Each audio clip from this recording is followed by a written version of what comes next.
রাসূলুল্লাহ সাল্লাল্লাহু আলাইহি ওয়াসাল্লাম সহবাস করে উযু করলেন, উযু করার পরে ঘুমাইতেন। এটা জানা আমাদের জন্য জরুরি যে সহবাসের পরে যদি মনে করেন যে এখন তো রাত 10টা বাজলো, ফজরে আমার গোসল করলেই চলে, এই মাসলা জানতে হবে না? তাহলে আমি শুয়ে থাকবো, তো আমি এরকম নাপাক হয়ে শুয়ে থাকবো না, পুরোপুরি নাপাক হয়ে শুয়ে থাকবেন না। উযু করে আপনার নাপাকিটাকে হালকা করে না তারপরে শুয়ে থাকেন। হয়তো যুবক মানুষ অথবা বিদেশ থেকে গিয়েছেন, বিবির কাছে রাতে একাধিকবার যেতে হবে, সহবাস করতে হবে, তো বারবার করে গোসল করবেন? মূর্খ লোকেরা তাই করে। আমাদের দেশের মূর্খ সমাজের লোকেরা কি করে, যেমনই সহবাস হলো তারপরে রে খাট থেকে নেমে ভালো করে হাঁটবি না, তুই যে পায়ের আঙ্গুলে ভর দিয়ে দিয়ে কোন রকম করে গোসলখানায় পৌঁছিবি। শুনেছেন না শোনেন নাই? আপনারাই তো শুনেছেন, আমাকে নাই জানবো কি করে? এই সব বিধাত আমরা জানতামই না। আপনাদের কাছ থেকে শিখে শিখে জানছি যে সব বিধাত আছে। কোন রকম করে খাট থেকে নেমে আঙ্গুলে, বুড়ো আঙ্গুলে ভর টর দিয়ে, দুটো আঙ্গুলে ভর দিয়ে কোন গোসলখানায় পৌঁছে না, নলকূপের কাছে পৌঁছিতে হবে। আর তাড়াতাড়ি করে গোসল করতে হবে। ভাত রান্নাও করা যাবে না, ভাত খাওয়াও যাবে না, পানি পান করাও যাবে না নাপাক অবস্থায়। এইসব সব ভুল কথা। আল্লাহ এত ছাড় দিয়েছেন আর আমরা দিনকে এত সংকীর্ণ করে দিয়েছি। উযু করে নেন, নামাজের টাইম হয়নি যতক্ষণ পর্যন্ত উযু করে নেন, আর তারপরে আপনি আবার সহবাস করেন। আবার সহবাস হলে আবার উযু করে নেন, নাপাকি হালকা করে নেন, অথবা কাজকর্ম করেন, ডিউটি করেন, হাট বাজার করেন, ঘুরেন ফিরেন, সমস্যা নাই। নামাজের সময় আসার আগে আগে আপনাকে কি করতে হবে? গোসল করে নিতে হবে। এখন একটা মাসলা, রোজা সংক্রান্ত মাসলা বলি, নবীর জীবনীর সাথে সম্পর্কিত রোজার মাসলা। অনেক ভাইদের স্বপ্ন দোষ হয়, না হয় না?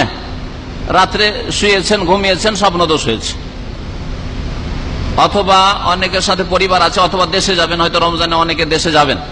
এই মাসলা আজকে প্রয়োজন, এবছরে প্রয়োজন না হলে আগামী বছর প্রয়োজন পড়তে পারে।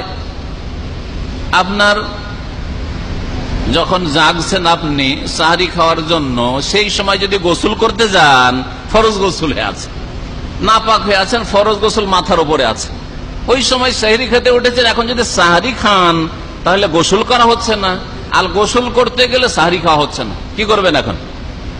কে উত্তর দেবে? যে উত্তর দেবে তাকে একটা প্রাইজ দেওয়া যাবে। দেখি প্রাইজ একটা উঠান। এখন কি করবেন?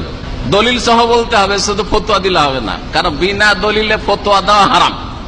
ইমাম আবু হানিফা রাহমাতুল্লাহ আলাইহি বলছেন বিনা দলিলে ফতোয়া দেওয়া হারাম। সাহরি খাওয়ার সময় হতে যাচ্ছে, শেষ হতে যাচ্ছে একবারে, ওই সময় জাগলেন আর স্বপ্ন দোষ হয়ে আছে, গোসল করতে দৌড় দেবেন না সাহরি খাবেন? যে দলিল সহ উত্তর দেবেন হাত উঠান। এর দলিল কি? কেন করবেন আপনি? কোরআনের একটি আয়াত, না রাসূলের একটা হাদিস, না নবীর আমল, কমপক্ষে আমল নবী এরকম করেছেন বলতে হবে। নবী করিম সাল্লাল্লাহু আলাইহি ওয়াসাল্লাম কানা রাসূলুল্লাহ সাল্লাল্লাহু আলাইহি ওয়াসাল্লাম ইউসবিহু জুনুবান ওয়া হুয়া সাইম। রাসূলুল্লাহ সাল্লাল্লাহু আলাইহি ওয়াসাল্লামের সকাল হয়ে যেত নাপাক অবস্থায়, মানে ফজর আজান হয়ে যেত, আর রোজা রাখতেন। তার মানে রোজা রাখার জন্য, নিয়ত করার জন্য পবিত্রতা শর্ত নাই। আপনি নাপাক অবস্থায় রোজার নিয়ত করে নেন, বোঝা গেছে? সাহরি খাওয়া সুন্নত, নিয়ত করলেই রোজা, ঠিক না? অন্তরের নিয়ত, নিয়ত পড়বেন না। আবার কে কে নিয়ত পড়েন? নাওয়াইতু আন আসুমা গাদান, কে পড়েন? যে পড়েন হাত তোলেন। যদি কেউ পড়েন হাত তোলেন, আরবিতে যে পড়েন হাত তোলেন, প্রাইজ দিয়ে দেবো, অসুবিধা নেই, দেবো প্রাইজ। যেই ব্যক্তি এখানে এই ভাইদের মধ্যে নাওয়াইতু আন আসুমা গাদান পড়ে রোজা রাখেন, একটু হাত তোলেন। কেউ প্রাইজ নেবে না, এদিকে এগুলো তো নিবেই না। নাওয়াইতু আন আসুমা গাদান বলে কে রোজা রাখেন, যদি হাত ওঠান তাহলে প্রাইজ পাবেন। কেউ নেই, তার মানে প্রাইজ পেলেন না। নিয়ত কেমন করে করেন তাহলে? নিয়ত কেমন করে করেন? নিয়ত কেমন করে করেন? অন্তর থেকে। কেমন করে বলেন যে আমি নিয়ত করছি, আমি নিয়ত করছি রোজা রাখবো, আস্তে আস্তে জবানে বলেন নাকি অন্তরে? যেমন নিয়ত করে এখানে এসছেন ওই রকমই, ঠিক না? যেমন নিয়ত করে এখানে যে দিনের কথা শোনার জন্য একটু আগে ভাগে যায়, ঠিক না? ঠিক এইটাও নিয়ত। নিয়ত মানে অন্তরের ইচ্ছা, অন্তরের সংকল্প। তো কি বলছিলাম, রাসূলুল্লাহ সাল্লাল্লাহু আলাইহি ওয়াসাল্লামের সকাল হয়ে যেত জুনবি অবস্থায়, নাপাক অবস্থায়। সাহরি খাওয়া সুন্নাত, সাহরি নাপাক অবস্থায় খেতে পারেন, নিয়ত হয়ে গেছে। তারপরে ফজরের নামাজের আগে আগে আপনার গোসল করেন, তাড়াতাড়ি গোসল করেন, ফজরের জামাতে হাজির হন পুরুষ মানুষ। জি, এটা করতে হবে। তাহলে নামাজের জন্য গোসল করতে হবে, সাহরি খাওয়ার জন্য, রোজা ধরার জন্য, নিয়ত করার জন্য গোসল করা জরুরি নয়। এতটুকু যদি ইসলামের ছাড় থাকে, তাহলে চিন্তা করুন কাজকর্ম করা যাবে না, প্রয়োজনের সংসারের অথবা রান্না করা যাবে না। আমাদের দেশের মহিলারা যদি বৌমা সম্পর্কে, আগের মহিলারা বিশেষ করে বৌমাকে জানতে পারে যে নাপাক আছে আর রান্নাঘরে ঢুকেছে, ধাক্কা দিয়ে বের করে দিত।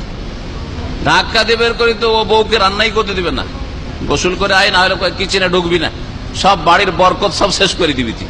হ্যাঁ, এগুলো যে হালত অজ্ঞতা। যাই হোক, আমরা আমাদের বাইরে চলে যাচ্ছি কথার। বলছিলাম যে কিতাব মানে হচ্ছে কোরআনে কারীম, ওয়ায়ুআল্লিমুল কিতাব ওয়াল হিকমা, আর হিকমত মানে হচ্ছে রাসূলুল্লাহ সাল্লাল্লাহু আলাইহি ওয়াসাল্লামের হাদিস।